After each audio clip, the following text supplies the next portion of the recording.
Everyone, welcome to all.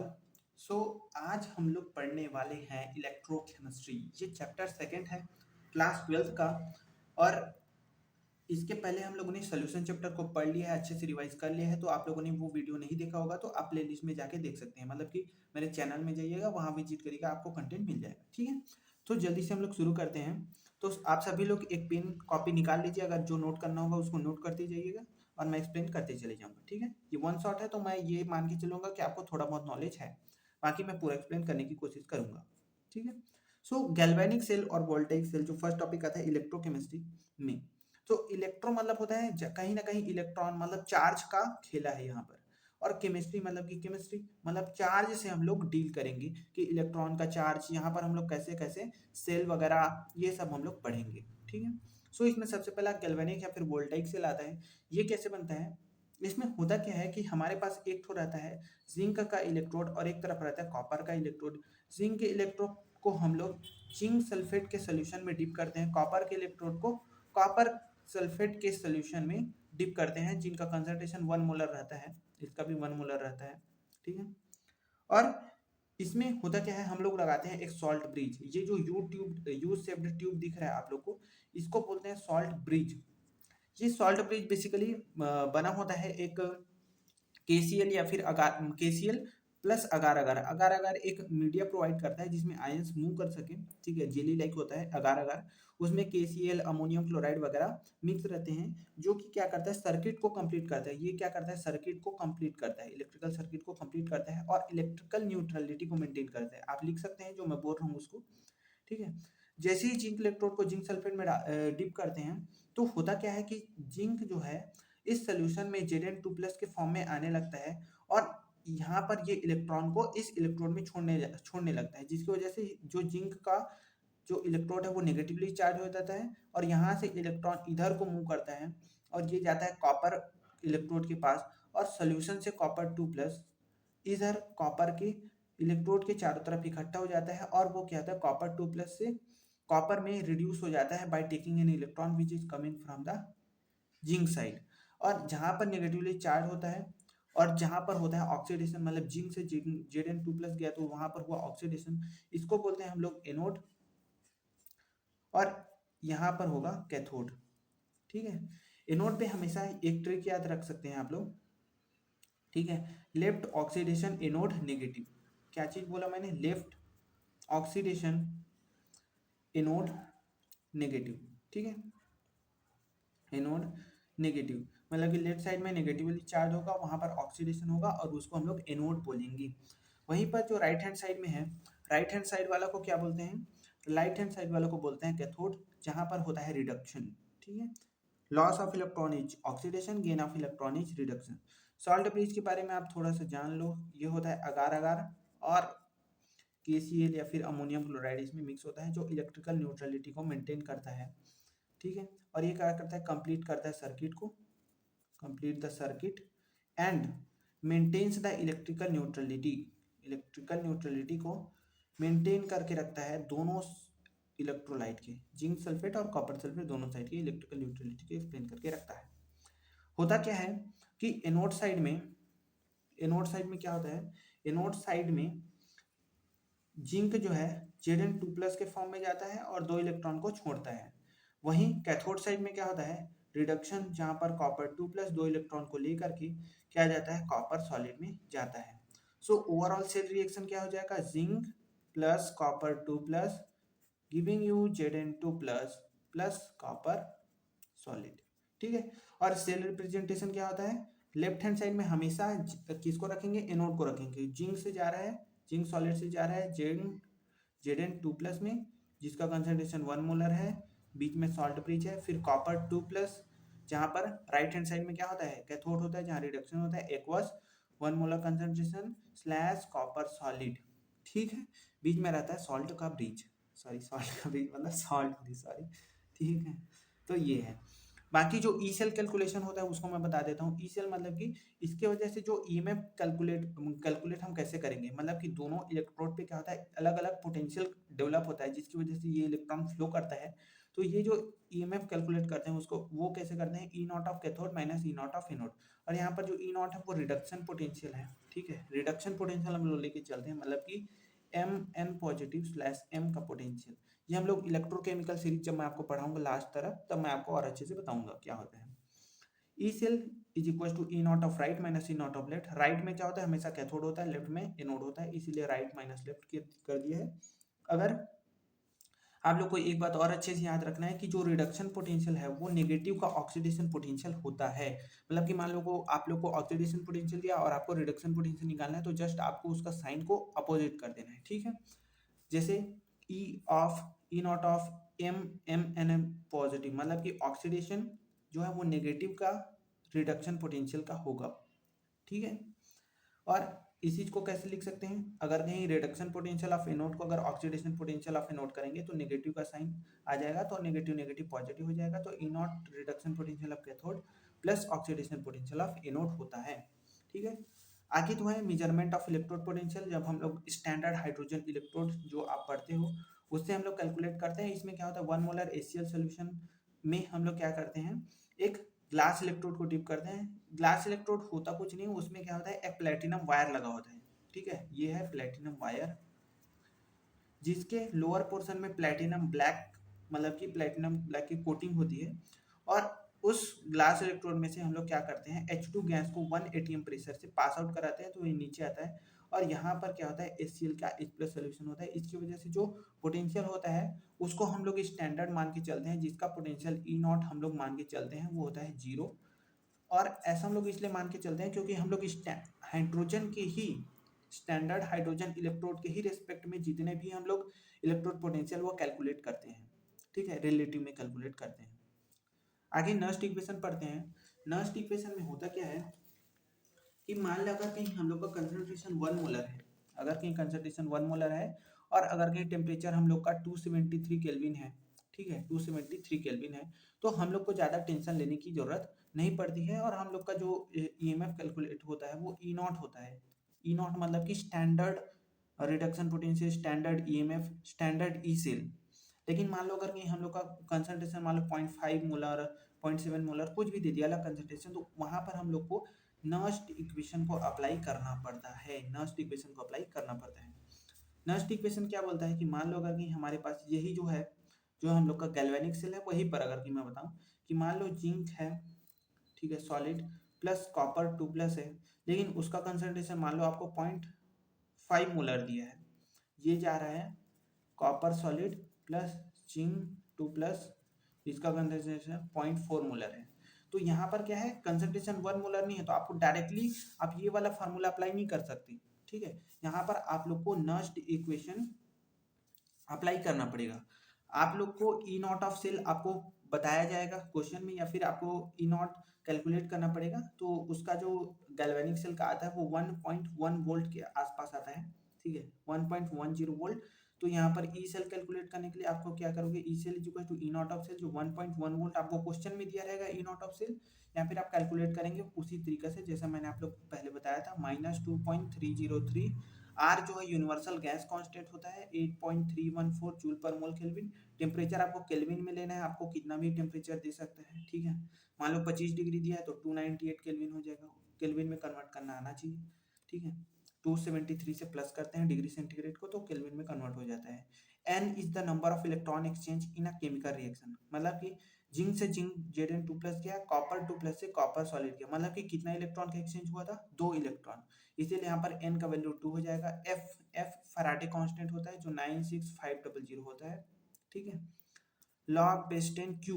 अब Q क्या होता है सर, सो क्यू कोई कुछ बहुत बड़ी चीज नहीं है, ये रिएक्शन कोसेंट है जो आप लोगों ने क्लास 11 में इक्विलिब्रियम चैप्टर में पढ़ा होगा।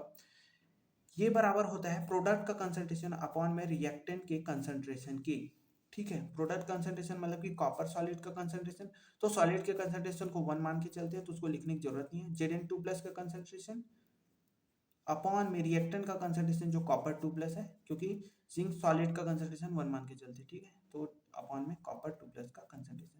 सो इस कुछ इस तरीके से हम लोग क्या करते हैं, ई सेल कैलकुलेट करते हैं, ठीक है। आगे अगर कहीं मान लीजिए आप लोग को 25 डिग्री सेंटीग्रेड आपको टेम्परेचर दिया है, तो आप लोग बहुत सारा कैलकुलेशन ऊपर में इतना सारा वैल्यू ना रख के सीधा आप कैलकुलेट कर सकते हैं। E cell is equal to E not of cell minus 0.0591 upon में n log base 10 Q. Q आपको ये बता प्रोडक्ट कंसंट्रेशन अपॉन में रिएक्टेंट कंसंट्रेशन, और एन का वैल्यू आप लोग को लिखना है number of electron exchange in a cell reaction. ठीक है। आगे आगे जो एक चीज आप लोग को शायद इक्विलिब्रियम में ज्यादा काम आता है, लेकिन यहाँ पर भी आप लोग पढ़ के जाइएगा कि जो डेल जी होता है वो डेल जी नॉट प्लस का R T L N cube होता है। यहीं से हम लोग का जो नस्ट इक्वेशन है वो डेराइव हुआ है, यहीं से हम लोग का नस्ट इक्वेशन डेराइव होता है। जो डेल जी होता है गिव्स फ्री एनर्जी। आप लोग थर्मोडायनेमिक्स में पढ़ोगे क्लास 11 में, डेल जी जो गिव्स फ्री एनर्जी होता है, जो स्पॉन्टेनिटी को बताता है।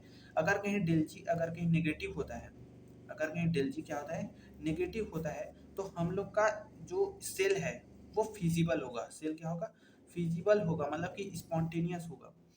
और डेल जी का फार्मूला होता है minus N F E cell, और डेल जी नॉट मतलब कि स्टैंडर्ड कंडीशन पे minus N F E not of cell. ठीक है, minus N F E not of cell. So del G negative लाने के लिए हम लोग को ई नॉट को पॉजिटिव लाना पड़ेगा, तभी ना पॉजिटिव नेगेटिव नेगेटिव होगा।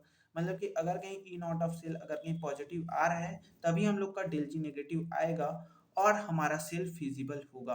अगर कहीं किसी भी जगह पर अगर कहीं ई नॉट ऑफ सेल अगर कहीं पॉजिटिव नहीं आ रहा है, नेगेटिव आ रहा है, तो जो डेल जी होगा वो माइनस का N F E not of cell हो जाएगा। और minus minus E not of cell negative है, तो यहाँ पुट करो नेगेटिव नेगेटिव पॉजिटिव, तो वो क्या हो जाएगा, नॉन स्पॉन्टेनियस और नॉन फिजिबल होगा। क्या होगा, नॉन फिजिबल होगा। आगे इक्विलिब्रियम कांस्टेंट भी कैलकुलेट हम लोग कर सकते हैं। इक्विलिब्रियम कांस्टेंट कैलकुलेट कैसे करेंगे, यही नस्ट इक्वेशन लगा के, ई सेल होता है वो E not of cell minus 2.303 R T upon में N F log base 10 Q होता है। हम लोग जब इक्विलिब्रियम आता है तो इक्विलिब्रियम पे क्या होता है, जो ई सेल जो है वो जीरो हो जाता है। ई सेल क्या हो जाता है, जीरो हो जाता है इक्विलिब्रियम पर। लेकिन ई नॉट ऑफ सेल जीरो नहीं होता है, तो ई सेल को जीरो रख दिए, E not of cell minus 2.303 R T upon में एन एफ लॉग बेस 10। जो क्यू है वो रिएक्शन कोएफिशिएंट इक्विलिब्रियम कांस्टेंट में कन्वर्ट हो जाता है, क्योंकि इक्विलिब्रियम पर क्यू जो है एट इक्विलिब्रियम जो क्यू है जो इक्विलिब्रियम कांस्टेंट के बराबर हो जाता है। और वही प्रोडक्ट कंसंट्रेशन अपॉन में रिएक्टेंट कंसंट्रेशन ही होता है, कोई बड़ी बात नहीं है। ठीक है।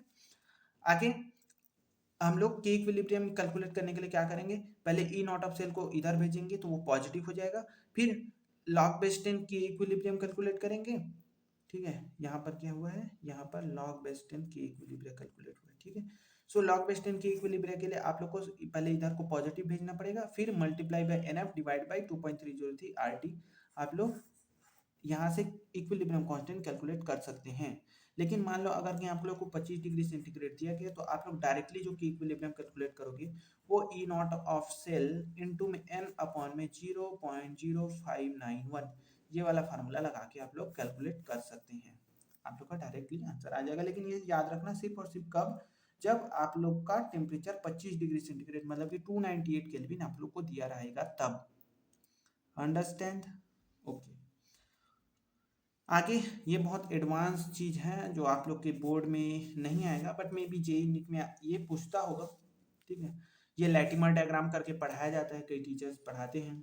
ठीक है, तो इसमें होता क्या है कि मान लो आप लोग को टू हाफ सेल का वैल्यू दे दिए, मतलब Fe3 पॉजिटिव से Fe2 पॉजिटिव जा रहा है एक इलेक्ट्रॉन लेकर के, उसका आप लोग को रिडक्शन पोटेंशियल दिया E1, और Fe2 प्लस से Fe सॉलिड में जा रहा है, इसका रिडक्शन पोटेंशियल E2 दे दिया, और आप लोग को Fe3 पॉजिटिव से सीधा Fe बनने का रिडक्शन पोटेंशियल को आप लोग को पूछ दिया, तो आप लोग क्या करोगे, आप इन दोनों को ऐड कर दोगे क्या, नहीं, ऐसा नहीं होना। जो ई नॉट ऑफ सेल है या फिर ई सेल है, मतलब कि हाफ सेल का रिएक्शन या फिर फुल सेल का रिएक्शन, जो ई सेल है ये इंटेंसिव प्रॉपर्टी है। ये क्या है, इंटेंसिव प्रॉपर्टी है, और इंटेंसिव प्रॉपर्टी को कभी भी डायरेक्टली ऐड नहीं कर सकते, can not be added directly. जैसे डेंसिटी है, डेंसिटी इंटेंसिव प्रॉपर्टी, इंटेंसिटी मतलब कि वो जो अमाउंट पर डिपेंड नहीं करती है। जो डेंसिटी ऑफ वाटर 1 ग्राम का लोगे तो भी उतना रहेगा, 10 ग्राम का लोगे वही तभी उतना रहेगा, तो डेंसिटी को आप डायरेक्टली ऐड नहीं कर सकते। वैसे ही यहाँ पर ई सेल को भी डायरेक्टली ऐड नहीं करते, इसके लिए फॉर्मूला होता है E1N1 प्लस E2N2 अपॉन में N। E1 is the reduction potential of first half cell, E2 is reduction potential of second half cell, N1 is number of electron exchange in the half cell 1, मतलब कि 3 positive से 2 positive गया तो N1 का value क्या हो जाएगा 1, ठीक है 1 हो गया, plus E2 into 2 number of electron exchange, plus 2 से 0 गया तो 2 इलेक्ट्रॉन लिया, divide by total number of electrons exchange, मतलब कि Fe3 से अगर Fe गया तो 3 इलेक्ट्रॉन उसको लगा होगा, तो E1 into 1 plus E2 into 2 divide by 3, तो ये हो गया ई सेल। ठीक है, ठीक है। आगे इलेक्ट्रोलाइटिक सेल कैलकुलेट करने के लिए, सॉरी इलेक्ट्रोलाइटिक सेल पढ़ते हैं जहाँ पर हम लोग कंडक्टेंस वगैरह से डील करेंगे। सो इन सब चीज़ों को डील करने से पहले आप लोग को दो चीज़ें समझना होगा, एक होता है मेटालिक कंडक्टेंस और दूसरा होता है इलेक्ट्रोलाइटिक कंडक्टेंस। मेटालिक कंडक्टेंस आप लोग जानते होंगे, मेटालिक कंडक्टेंस क्या होता है, it is the conductance in a metal, मतलब कि जैसे कॉपर वायर है, कॉपर वायर में अगर कहीं करंट दौड़ा, करंट अगर कहीं दौड़ा तो उसको बोलते हैं मेटेलिक कंडक्टेंस। मेटल में अगर कहीं इलेक्ट्रॉन दौड़ा, करंट दौड़ा तो उसको मेटेलिक कंडक्टेंस। इलेक्ट्रोलाइटिक कंडक्टेंस मतलब कि मान लो आप लोगों ने लिया सॉल्ट वाटर, आप लोग को पता है कि अगर कहीं नमक पानी जो है वो गुड कंडक्टर ऑफ इलेक्ट्रिसिटी होता है, salt water good conductor of electricity होता है, क्योंकि इसमें होता है आयंस Na प्लस और Cl माइनस जो करंट कैरी करता है, तो उसको बोलते हैं इलेक्ट्रोलाइटिक कंडक्टेंस।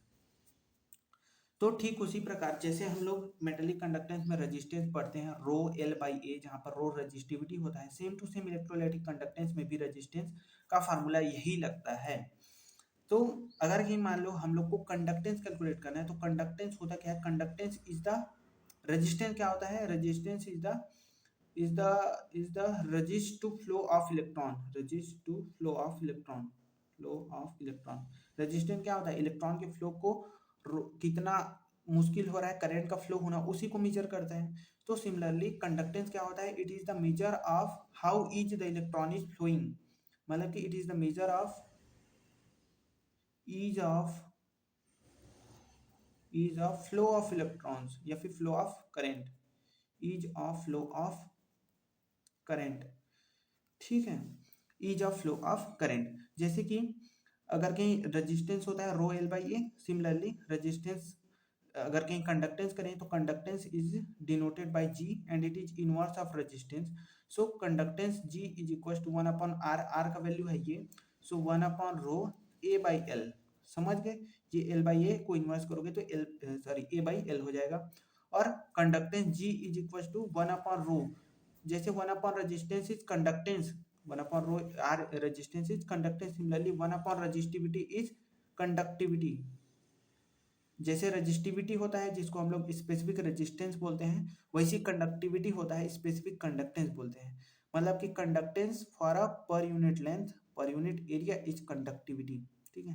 सो कंडक्टिविटी को किससे डिनोट करते हैं, कप्पा से, जो के जैसे दिखता है, इनटू ए बाई एल। अब जो कप्पा हो जाएगा दैट इज कप्पा के is equal to G into L by A, और यहाँ पर जो एल बाई ए है लेंथ अपॉन में एरिया है, जो लेंथ है length is the L is the length of electrode, L is the length of electrode and the A is the area of electrode। सो इसको बोलते हैं सेल कांस्टेंट, और हमारा फार्मूला बन के आता है conductivity is equal to conductance types of cell constant जो L बाई ए के बराबर होता है, ठीक है। आगे पढ़ते हैं और हम लोग पढ़ेंगे मोलर कंडक्टेंस, ठीक है। आगे बढ़ते हैं और हम लोग पढ़ते हैं किसके बारे में, मोलर कंडक्टेंस, कंडक्टेंस, कंडक्टिविटी, इन सभी के बारे में हम लोग पढ़ते हैं, ठीक है। सो कंडक्टेंस, इसके पहले आप लोग को कंडक्टेंस के बारे में बताया कि conductance is the flow of current due to the ions, that is ease of flow of current by the ions, ठीक है। कंडक्टेंस किसकी वजह से होता है, due to the ionic conductance, और इसका जो यूनिट होता है आपको बताया था कि जो रेजिस्टेंस का यूनिट होता है वो होता है ओम, तो कंडक्टिविटी इनवर्स होता है रेजिस्टेंस का, तो इसका यूनिट होता है ओम इनवर्स या फिर साइमन बोलते हैं, ठीक है। आगे जो कंडक्टिविटी है वो रेजिस्टिविटी के इनवर्स होता है, आप लोग को मैंने पहले ही बताया था, है ना। तो सिमिलरली जैसे रेजिस्टिविटी स्पेसिफिक रेजिस्टेंस होता है, वैसे ये होता है स्पेसिफिक कंडक्टेंस। क्या होता है, स्पेसिफिक कंडक्टेंस होता है, it is the conductance of a unit volume of electrolyte, unit volume of electrolyte, ठीक है। एक सेकेंड में थोड़ा सा कैमरा को सेटल कर लूँ, ठीक है। हाँ, को थोड़ा सा सॉरी फॉर द डिस्टरबेंस, ठीक है। हाँ हाँ, तो conductivity is the inverse of resistivity, जिसको स्पेसिफिक कंडक्टेंस भी बोलते हैं। It is the conductance of a unit volume of electrolyte, मतलब कि unit area and unit length, ठीक है। आगे बढ़ते हैं, मोलर कंडक्टेंस हम लोग रिवाइज कर रहे हैं, तो हम लोग थोड़ा जल्दी करने की कोशिश करेंगे, ठीक है, ताकि हम लोग जल्दी जल्दी अच्छे सभी टॉपिक्स को कवर कर सके अच्छे से। सो मोलर कंडक्टेंस क्या होता है, आप लोग को स्पीड अगर ज़्यादा लगे तो आप यूट्यूब में जाकर के स्लो कर सकते हैं मेरी स्पीड, ठीक है, और कम लगे तो बढ़ा सकते हैं।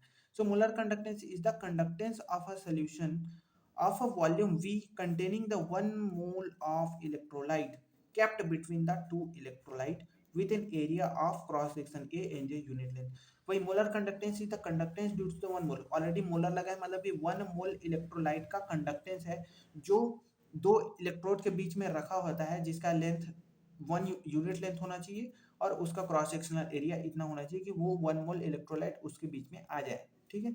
लैम्डा मूलर का जो फॉर्मूला होता है वो होता है कंडक्टिविटी अपॉन में कंसंट्रेशन। कंसंट्रेशन एक्चुअली में यहाँ पर मोलैरिटी ही है। हम लोग जो मोस्ट कॉमन जो फार्मूला यूज करते हैं वो ये वाला यूज करते हैं। कौन सा वाला, ये वाला, lambda molar is equal to K into 1000 upon में एम। लैम्डा मूलर होता है, इसका यूनिट बड़ा ही इंपॉर्टेंट है, इसका यूनिट बड़ा ही इंपॉर्टेंट है। लैम्डा मूलर क्या होता है, साइमन सेंटीमीटर स्क्वायर पर मोल। कंडक्टिविटी का यूनिट रहेगा साइमन सेंटीमीटर इनवर्स, और मोलैरिटी का कंसंट्रेशन वही मोल पर लीटर, ठीक है। मोलैरिटी का क्या होता है यूनिट, मोल पर लीटर। अगर कहीं साइमन्स डेसीमीटर में अगर कहीं आप लोग को लाना है तो ये वाला फार्मूला यूज करेंगे। अगर कहीं साइमन मीटर स्क्वायर पर मोल में लाना है तो आपको ये वाला फार्मूला यूज करेंगे। कंडक्टिविटी साइमन मीटर इनवर्स में रहेगा, डिवाइड 1000 से करेंगे, और कंसंट्रेशन मोल पर लीटर ही रहेगा, ठीक है। सिमिलरली लैम्डा इक्विवेलेंस भी आता है, जैसे हम लोग यहाँ पर क्या कर रहे थे कि हम लोग क्या कर रहे थे, कंडक्टिविटी अपॉन में कंसंट्रेशन, मतलब कि मोलैरिटी यूज कर रहे थे। अगर कि कंडक्टिविटी अपॉन में नॉर्मेलिटी यूज करेंगे तो आप लोग का क्या हो जाएगा, इक्विवेलेंस कंडक्टेंस आ जाएगा, इक्विवेलेंस कंडक्टेंस आ जाएगा। ये उतना इंपॉर्टेंट है नहीं, लेकिन फिर भी पढ़ाया जाता है तो एक बार रिवाइज कर देते हैं कि सेम टू सेम आप लोग को मोलैरिटी की जगह नॉर्मेलिटी रखना है, मोलैरिटी की जगह नॉर्मेलिटी ही रखना है, ठीक है, ठीक है। और एक चीज और याद रखेंगे कि जो यूनिट रहेगा वो सेम ऐसा ही रहेगा जैसे इसमें है, जैसे साइमन सेंटीमीटर स्क्वायर पर मोल की जगह पर इक्विवेलेंस, पर इक्विवेलेंस, ठीक है, ऐसे रहता है इसका यूनिट। आगे है variation of conductivity and the molar conductivity with the concentration, मतलब कि क्या होगा अगर कहीं हम लोग किसी भी इलेक्ट्रोलाइट को, मान लो NaCl का सोल्यूशन है, उसका कोई ना कोई कंडक्टेंस होगा, मोलर कंडक्टेंस होगा, कंडक्टिविटी होगा, है ना, एक्वस NaCl है, लेकिन इसमें हम लोग क्या करते हैं, बाहर से ला करके पानी डाल दिए, तो पानी डालने की वजह से क्या क्या फर्क पड़ेगा उसके कंडक्टेंस, कंडक्टिविटी, मोलर कंडक्टेंस पर, उसको हम लोग स्टडी करेंगे। सो जैसे डाइल्यूट करते हैं तो कंडक्टिविटी क्या होता है, घटता है। कंडक्टिविटी क्या होता है, conductivity is the conductance of a unit volume, मतलब कि एक यूनिट वॉल्यूम, यूनिट वॉल्यूम मतलब कि पर यूनिट वॉल्यूम, मतलब कि एक छोटे से वॉल्यूम में कितना कंडक्टेंस है उसको बोलेंगे कंडक्टिविटी। जैसे कंडक्टिविटी अगर कहीं हम लोग इसमें लैम्डा मोलर को इसमें इसमें ये वाला अगर कहीं एक्सप्लेन करें तो 1 सेंटीमीटर क्यूब में जितना कंडक्टिविटी कंडक्टेंस होगा उसी को कंडक्टिविटी बोलेंगे। 1 सेंटीमीटर क्यूब में जितना कंडक्टेंस होगा तो को उसको कंडक्टिविटी बोलेंगे। डाइल्यूट करने की वजह से number of ions per unit volume कम हो जाता है, number of ions per unit volume कम हो जाता है। मतलब कि शुरुआत में 1 सेंटीमीटर क्यूब में 10 आयन थे, तो पानी डालने की वजह से 1 सेंटीमीटर क्यूब में अब 5 ही आयन है, तो आयन पर यूनिट वॉल्यूम कम है तो कंडक्टिविटी कम हो जाता है, लेकिन कंडक्टेंस बढ़ता है। तो कंडक्टेंस क्यों बढ़ता है भाई, तो क्या होता है जैसे हम लोग डाइल्यूट करते हैं तो क्या होता है उसका डिग्री ऑफ डिसोसिएशन सॉल्ट का बढ़ जाता है, डिग्री ऑफ डिसोसिएशन अल्फा क्या होता है, बढ़ जाता है, मतलब कि डाइल्यूट करने से डिग्री ऑफ डिसोसिएशन बढ़ता है। लेकिन मान लो आपका स्ट्रॉन्ग इलेक्ट्रोलाइट है, KCl है, जो ऑलरेडी डिसोसिएटेड है, तो डाइल्यूट करने की वजह से इसका मोबिलिटी बढ़ जाता है, मोबिलिटी भी बढ़ जाता है, जिसकी वजह से कंडक्टेंस बढ़ता है। कंडक्टिविटी क्यों बढ़ता है, क्योंकि पर यूनिट वॉल्यूम में नंबर ऑफ आयंस कम होने लगते हैं, इस वजह से। आगे जो लैम्डा मूलर का जो वेरिएशन है उसको हम लोग देखते हैं। सो लैम्डा मूलर का वेरिएशन कैसे रहेगा, सो ये होगा लैम्डा मूलर अपॉन में, सॉरी मतलब कि इसके लिए हम लोग को क्या करना पड़ेगा, प्लॉट के हिसाब से समझना पड़ेगा कि कैसे कैसे हम लोग देख सकते हैं। सो इसमें क्या होगा, कि मान लो हमारे पास स्ट्रॉन्ग इलेक्ट्रोलाइट है, मान लो जी है KCl है, तो KCl को जैसे हम लोग डाइल्यूट करते हैं तो इसके वजह से इसका क्या होता है, मोबिलिटी इंक्रीज करता है, और मोबिलिटी इंक्रीज करने की वजह से कंडक्टिविटी इंक्रीज करता है, और उसकी वजह से मोलर कंडक्टेंस भी इंक्रीज करता है। ठीक है, कंडक्टिविटी इंक्रीज करता है, मोलर कंडक्टिविटी भी इसका इंक्रीज करता है, और ये इंक्रीज करते जाता है, करते जाता है, करते जाता है, करते जाता है, और एक समय बाद इसका मोलर कंडक्टेंस मैक्सिमम हो जाता है, जिसका हम लोग लिमिटिंग मोलर कंडक्टेंस बोलते हैं। क्या बोलते हैं, लिमिटिंग मोलर कंडक्टेंस बोलते हैं। ठीक है, आप लोगों ने देखा था कि जो मोलर कंडक्टेंस है ये क्या होता है, K अपॉन में K इंटू 1000 अपॉन में M है। तो जैसे ही हम लोग डाइल्यूट करते जा रहे हैं तो मोलैरिटी कम हो रहा है, कंसंट्रेशन कम हो रहा है, और कंडक्टिविटी भी कम हो रहा है, लेकिन होता क्या है कि ये जो डिक्रीज इन कंसंट्रेशन ज़्यादा इफेक्ट डालता है, जिसकी वजह से मोलर कंडक्टेंस इंक्रीज करता है।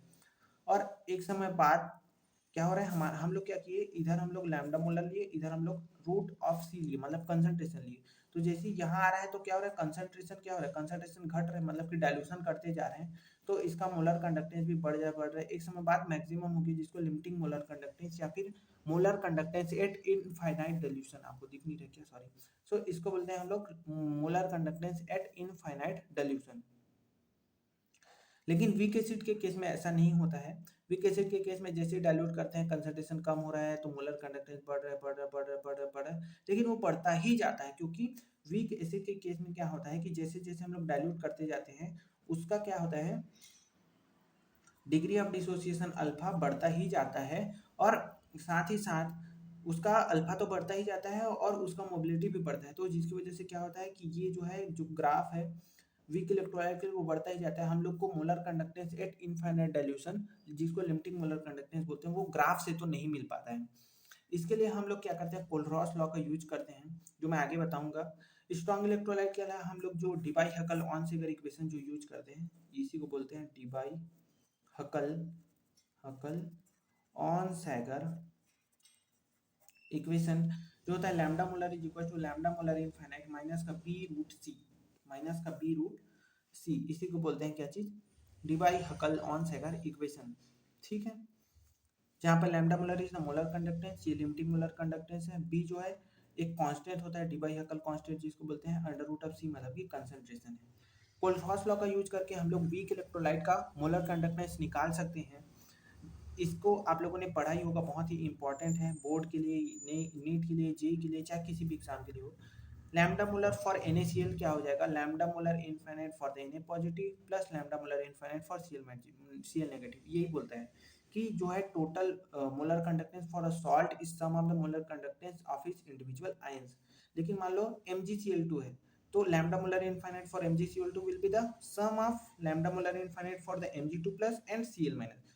लेकिन MgCl2 में दो ठो क्लोरीन है, तो इसीलिए lambda molar infinite for the chlorine is multiply by 2।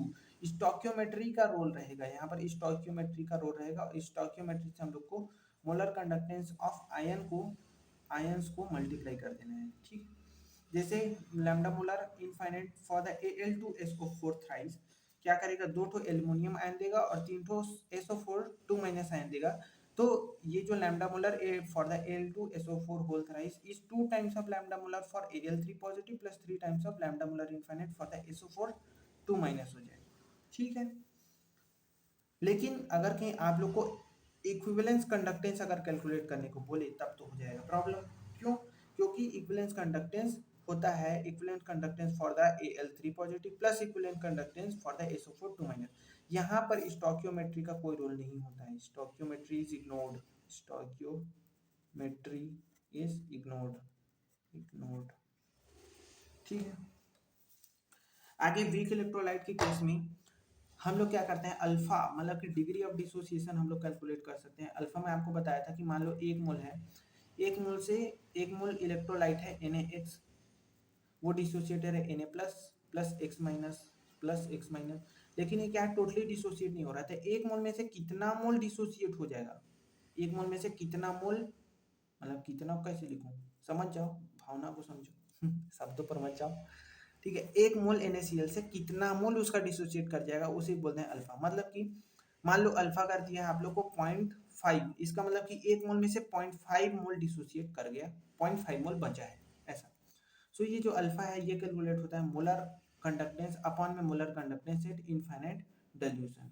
ठीक है, जो अल्फा है, ठीक है, वो मैक्सिमम 1 के बराबर हो सकता है, मतलब कि 100% डिसोसिएशन के बराबर हो सकता है। ठीक है, परसेंटेज अगर दिया है तो आप लोग को परसेंटेज मतलब कि मान लो अल्फा 0.5 है तो इसका परसेंटेज कैसे निकालेंगे, 100 से मल्टीप्लाई करके, दैट इज 50%। ऐसा आगे जो के वैल्यू है हम लोग जो कैलकुलेट करते हैं, जिसको हम लोग क्या करते हैं, आयनाइजेशन कांस्टेंट बोलते हैं। आयनाइजेशन कांस्टेंट कैसे कैलकुलेट होता है, सी अल्फा स्क्वायर अपॉन में 1 माइनस अल्फा। ये इसका फार्मूला आपको डायरेक्ट याद करना है, अल्फा डिग्री ऑफ डिसोसिएशन और सी इज द कंसंट्रेशन। एक फार्मूला बहुत इंपॉर्टेंट है, lambda molar is equal to NF times of lambda equivalence. मतलब कि मोलर कंडक्टेंस निकालना है आपको, इक्विवेलेंट कंडक्टेंस दिया है तो आपको सिर्फ एन फैक्टर से मल्टीप्लाई करना है। एन फैक्टर मतलब कि जैसे सॉल्ट होता है, जैसे सॉल्ट होता है तो सॉल्ट के लिए N factor is the total positive charge on cation. अगर एसिड है तो एसिड के केस में number of H plus, base है तो नंबर ऑफ OH माइनस। तो ये एन फैक्टर अगर कहीं आप लोग को पढ़ना है तो आप सॉल्यूशन चैप्टर जो मैं ही पढ़ाया हूँ, मतलब कि 1 शॉट में, उसमें मैंने इसको अच्छे से समझाया, तो आप देख सकते हैं। ठीक है, जो एन फैक्टर होता है। आगे जो बढ़ते हैं और हम लोग पढ़ते हैं किसके बारे में, इलेक्ट्रोलाइसिस। इलेक्ट्रोलाइसिस क्या होता है, क्या क्या इसके फॉर्मूले होते हैं, क्या क्या इंपॉर्टेंट चीजें हैं, सभी मैं बताते चलता हूँ, नोट करते जाइएगा। सो इलेक्ट्रोलाइसिस क्या होता है, ये फैराडेस फर्स्ट लॉ से आता है, जो क्या बोलता है, the amount of reaction occur at any electrode is proportional to the quantity of electricity pass through it. मतलब कि इलेक्ट्रोलाइसिस में क्या होता है, यहाँ पर एक कंटेनर रहेगा, यहाँ पर कोई सॉल्ट रहेगा, इसमें इलेक्ट्रोलाइट डाल देंगे, इलेक्ट्रोलाइट इसमें फिलअप रहेगा। ठीक है, इसमें इलेक्ट्रोलाइट है जिसमें पॉजिटिव चार्ज कैटायन और नेगेटिव चार्ज एनायन रहेंगे। यहाँ पर एक तरफ एनोड रहेगा, एक तरफ कैथोड रहेगा, उसको हम लोग से बैटरी से कनेक्ट कर देंगे। Anode side positive charge, cathode side negative charge. ठीक है, और एनायन जो है एनोड के पास जाता है क्या होने, रिड्यूस सॉरी ऑक्सीडाइज होने, और पॉजिटिव चार्ज कैटायन जाता है कैथोड के पास रिड्यूस होने। ठीक है, और ये अपना चार्ज को लॉस करके डिस्चार्ज होके वहां पर प्रेसिपिटेट कर जाता है। यहाँ पर जो अमाउंट प्रेसिपिटेट होगा इलेक्ट्रोलिसिस में वो डायरेक्टली प्रोपोर्शनल होता है चार्ज के, मतलब कि वेट जो है जो weight of electrolyte that is precipitated, that is directly proportional to the amount of electricity passed। Electricity pass मतलब कि चार्ज पास्ड, मतलब कि कितना, क्या होता है इलेक्ट्रिसिटी आई क्या होता है, दैट इज चार्ज अपॉन में टाइम, मतलब कि amount of charge passed per unit time को ही तो हम लोग इलेक्ट्रिसिटी बोलते हैं। So weight is equal to Z times of Q, मतलब कि Z I T.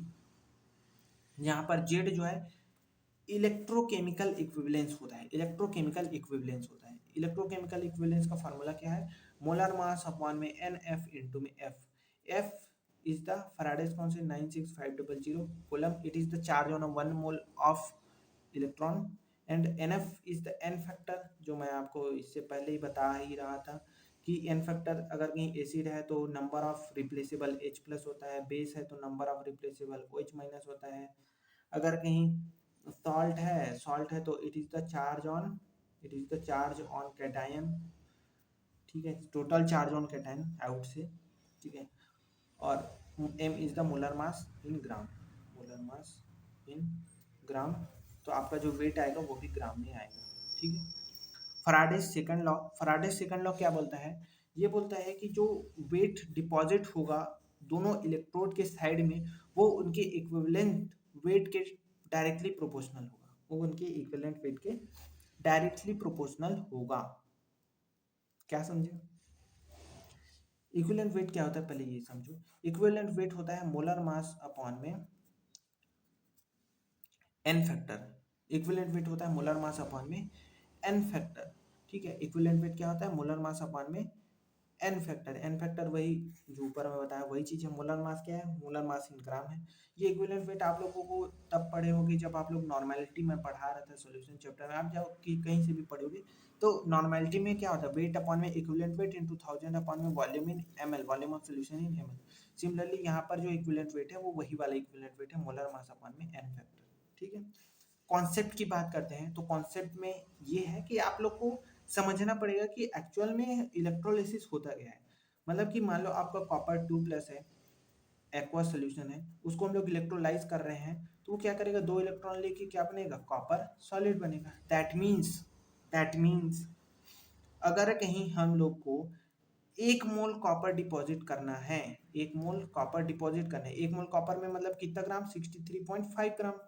1 mole copper मतलब कि उसका मोलर मास दैट इज 63.5 ग्राम। अगर कहीं कॉपर डिपॉजिट करना है तो हम लोग को कितना मोल इलेक्ट्रॉन चाहिए रहेगा, 2 मोल्स ऑफ इलेक्ट्रॉन चाहिए रहेगा, मतलब कि 2 इंटू एफ। 1 मोल इलेक्ट्रॉन का चार्ज क्या होता है, फराडे, मतलब कि 63.5 ग्राम कॉपर प्रेसिपिटेट करने के लिए हमको 2 फराडे चार्ज चाहिए होगा। क्या चाहिए होगा, 2 फराडे ऑफ चार्ज चाहिए होगा।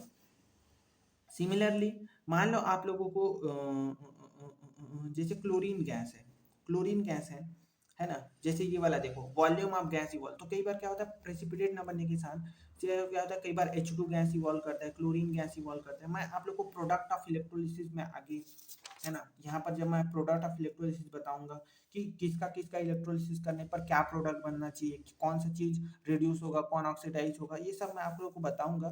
तो इससे पहले आप लोग को थोड़ा सी फार्मूला आप देख लो, थोड़ा सा रट्टा मार लो, है ना, मतलब रट्टा मत मारो, मैं समझा रहा हूँ आप लोग को, ध्यान से देखो बस।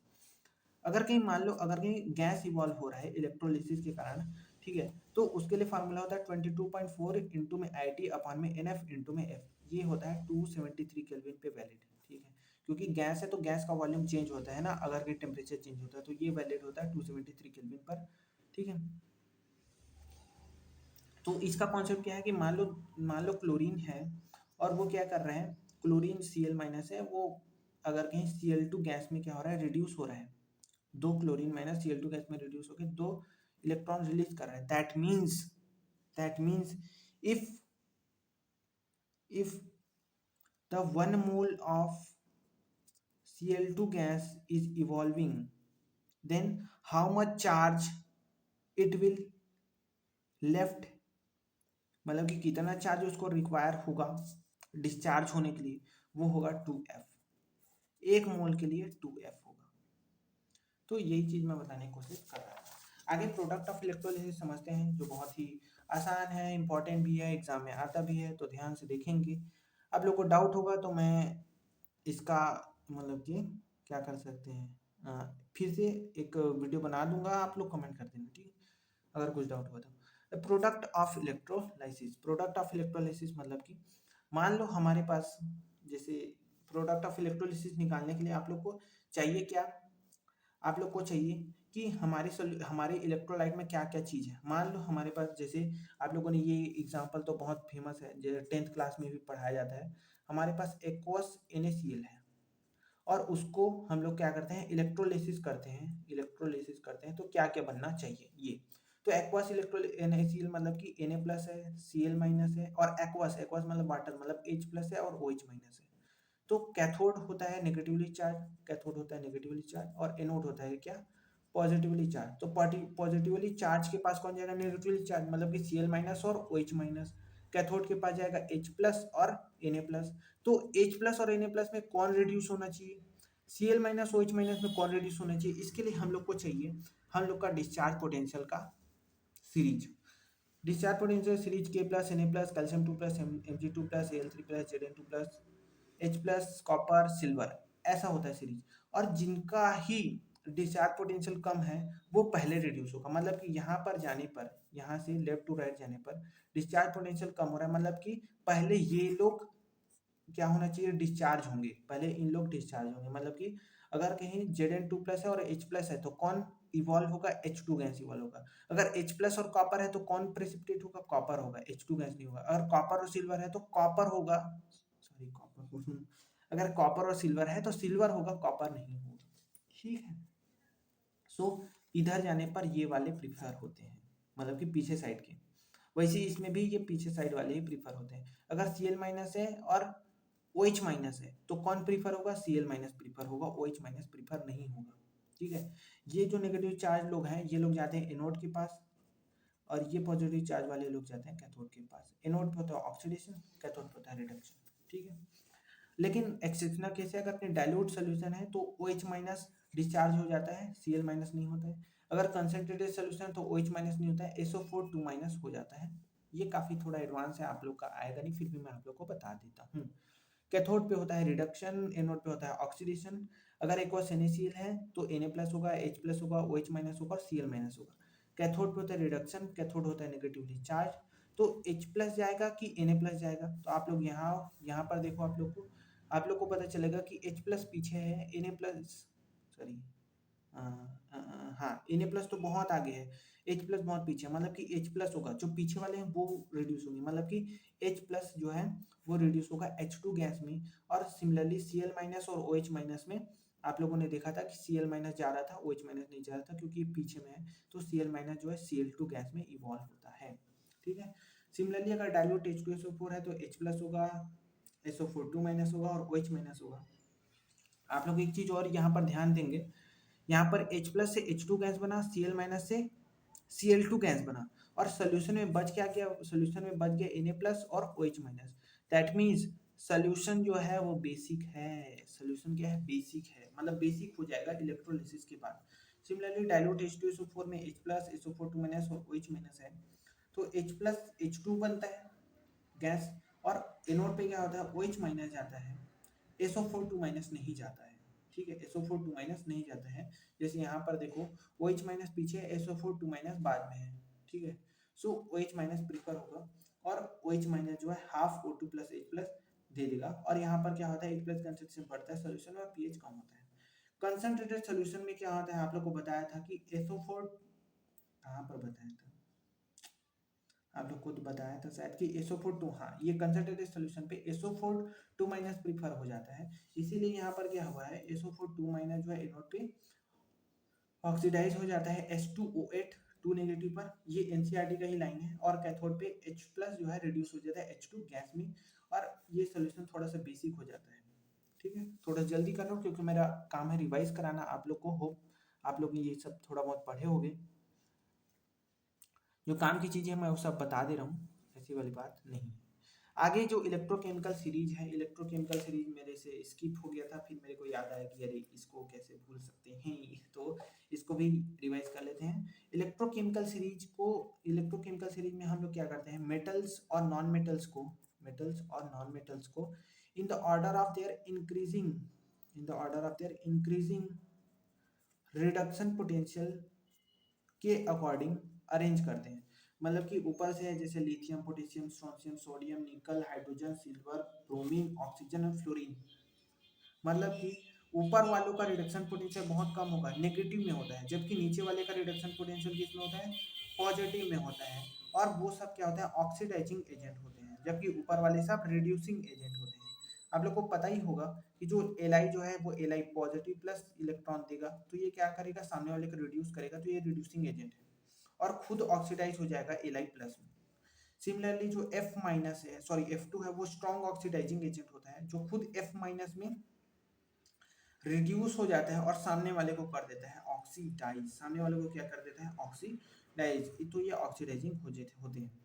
जो ऊपर वाले हैं ये सभी एनोड की तरह अच्छे काम करते हैं, क्योंकि एनोड पे होता है ऑक्सीडेशन, और ये सभी कैथोड की तरह अच्छा काम करते हैं, क्योंकि कैथोड पे होता है reduction. Thank you very much, ऐसी पढ़ाई करते रहिए, बाय बाय।